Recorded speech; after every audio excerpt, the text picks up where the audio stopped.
Have you ever held an empty teacup and felt its hollowness not as lack, but as readiness? We often fear loneliness. We rush to fill the silence with noise, the space with company, the quiet with distraction. But what if emptiness isn't absence, but invitation? Let me tell you a story about a monk who learned that true companionship begins not when the cup is full, but when it is empty enough to receive. His name was Lin, and he lived alone in a small hermitage perched on a misty cliff. Every morning, he would heat water over a clay stove, pour it into his single ceramic cup, and sit by the window watching the clouds drift over the valley. For years, he welcomed travelers, offering tea, listening without judgment, sharing silence more than words. But as seasons passed, fewer came.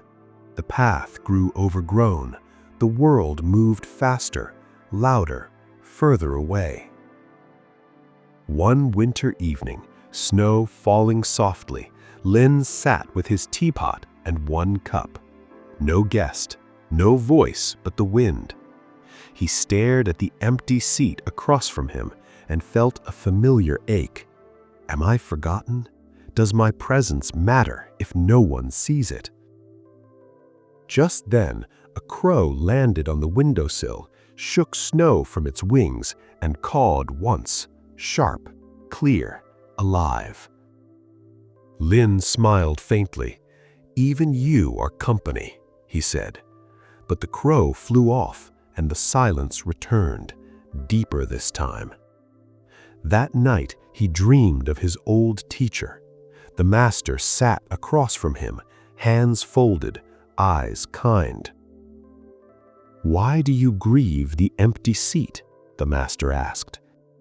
"And yet I still pour the tea," Lin replied. Lin woke before dawn. Snow blanketed the earth. The world was utterly still. He heated the water, poured it into his cup, set a second cup across from him, empty, waiting. And then he understood. The cup wasn't empty because no one came. It was empty so that anyone could come. Its hollowness wasn't rejection, it was hospitality. You see, we treat loneliness like failure. We believe that being alone means we are unloved, unseen, unworthy. So we cling to shallow connection, fear solitude, and call exhaustion company. But true belonging doesn't begin in crowds. It begins in the quiet willingness to be present with yourself, with life, with the moment exactly as it is. Your loneliness isn't proof you're unwanted. It's proof you're making space for what matters. I've walked this path myself. There were seasons when I believed my value depended on how many people needed me, that silence meant irrelevance. But solitude taught me a gentler truth. You are never truly alone. Life is always whispering if you're still enough to hear it.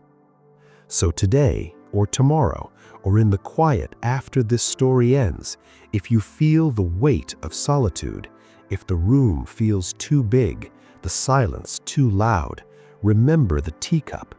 You don't need to fill the space to be worthy. You only need to hold it with grace. Because emptiness isn't void, it's potential.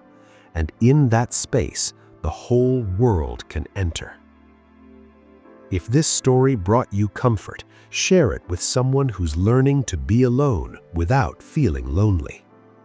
And if you'd like more stories like this, subscribe to The Inspired Thinker. Tap the bell so you never miss a moment of peace. Until next time, sit with your cup, welcome the silence, and remember, even in solitude, you are held.